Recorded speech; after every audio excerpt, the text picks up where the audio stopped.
Дай лесу новае жыццё. У апошні дзень кастрычніка завяршылася традыцыйная рэспубліканская акцыя Міністэрства лясной гаспадаркі Рэспублікі Беларусь. Яе мэта – аднаўленне ляснога фонду, фарміраванне экалагічнай культуры ў насельніцтва і выхаванне беражлівых адносін да прыроды.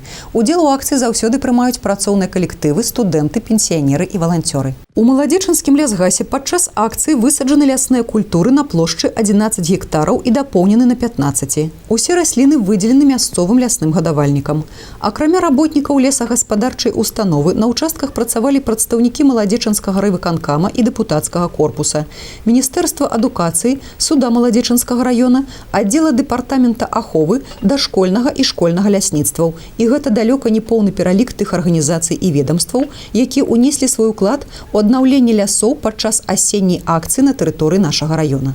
Участники акции у нас помогали по уборке нашей территории лесного фонда от бытового мусора, который,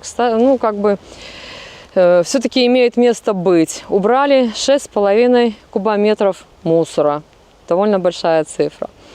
Если брать по числу посадочного материала, который мы высаживали в основном сосну, елку, березу на участках лесных культур и дополняли мы основными нашими лесообразующими породами, то высадили без малого почти 100 тысяч растений. По количеству участников у нас за время проведения акции приняли участие более 500 человек.